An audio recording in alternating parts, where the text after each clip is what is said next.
guys, this is Alex703 Rockstar. I am back, and I was taking a break from my series of underground hip-hop reviews. I'm back to that. Today is NoCanDo's 2009 release, Jimmy the Lock. But before I get to that, the video I made on Sunday called The Swiss Alps, I'm so disappointed in you guys. You did not understand a fucking second of it, and I'm gonna post an explanation for it in the short future. I'm really pissed off at you guys. Not even the people that should have understood it. Whatever. NoCanDo's Jimmy the Lock.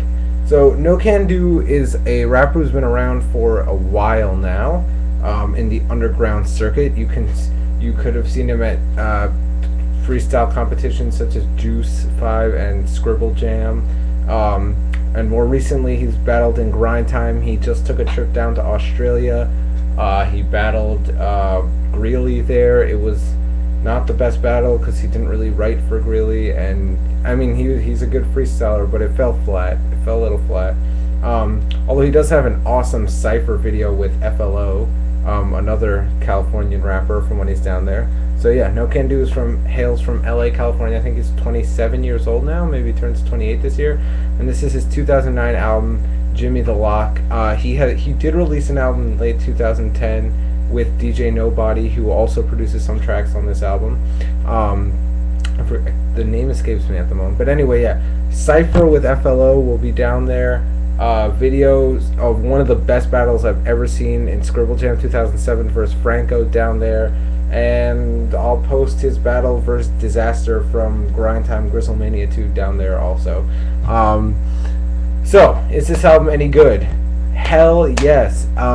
So many Grind Time rappers that I like as battle rappers come out with these really crappy albums, and it just leads into the stereotype that battle rappers can't actually make music. But NoCanDo breaks that.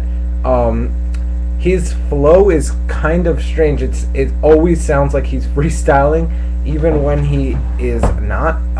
Like on this album, he'll leave a lot of space on one half of the bar and then cram a lot of words in the second half a lot of the time, and I really like that. I'm not sure why, maybe it's just me, but I really like that. But his bars are really good on this album, and I actually have enjoyed it more the more I listened to it. I started listening to it in the summer, thought it was pretty good, but I came back to it now for the sake of reviewing it, and I like it even more. Tracks, slower tracks such as Flight Risk and Skankophilia, I'm digging a little more.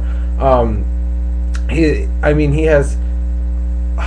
goes from the the inane to the ridiculous to the hilarious, but he always stays incredibly smart, and he makes sure to focus on that. His whole bragging point is how smart he is, and I think that's really cool.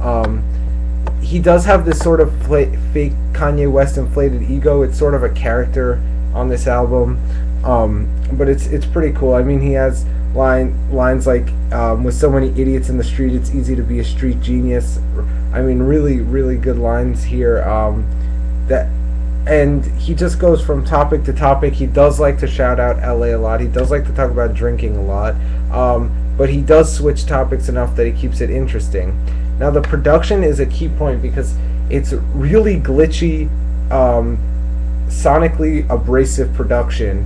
It sounds like if you took Tyler the Creator's album Bastard and you sped it up, like, not too much, but a little bit. That's what the production sounds like. And sometimes it's good, sometimes it's not. I think the production is genius on the song 21, which is almost making fun of these like overly unnecessary bass wobbles in songs, and I think it conveys the emotion of him getting drunk as the song goes on, which is really cool. That song is produced by DJ Nobody. Oh, I'm sorry, I forgot to list the other producers. Also producing on this album are Davius Beck and No Such Thing. I think that's how you pronounce it. I know it's a like play on words on No Such Thing. NoCanDo, No Such Thing. And there's the genius Front Left Pocket, which complements his song perfectly about how the cops aren't doing their job, so he has to do their job by and you never really understand what the song is about at the end, because it leaves you with two messages, like, is he just someone struggling to make money, or is he going out and murdering people? And that's one of, if not the best tracks on the album. Underground Legend Bus Driver comes on for a really strong 2-track Mind, and the reason I put Legend in quotes is because he really only ever had one good album. The rest were really erratic, but he contributes really well. Open Mike Eagle, whose album from last year I am going to review at some point, came out. He did a good chorus. Verb BS came out. Everyone was on their game when they came out, which was really good to hear. The brilliance of this album is also how he's able to change emotions from one song, Exploits and Glitches, which is about his exploits, all the crazy things he's done, to Flight Risk, which conveys this sort of brilliant emotion of how mad he is at sort of his ex-girlfriend, but he's sort of almost too sad to get mad, that he can't muster up the energy to get mad, and the production really does a good job on that one. One thing I will say with this album though is the pacing is all off. I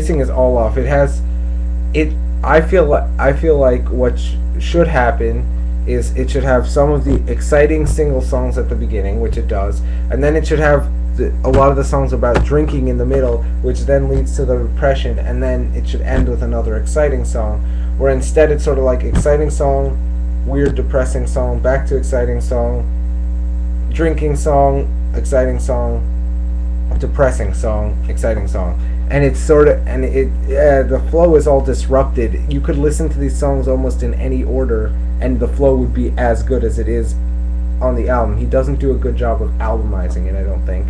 However, when almost all the tracks are really good, you don't mind that much. Really strong album. I've rambled on for long enough about this. Go check out the album. Check out the lyrics, especially. One of the best lines is, I'm gonna need an elephant sombrero because I'm so big-headed, wearing African American apparel in the ghetto. All this shit. Anyway, pick up this album. This is gonna go like 8.25 out of 10. It's really, really strong. Alright, anyway, I'll see you guys later.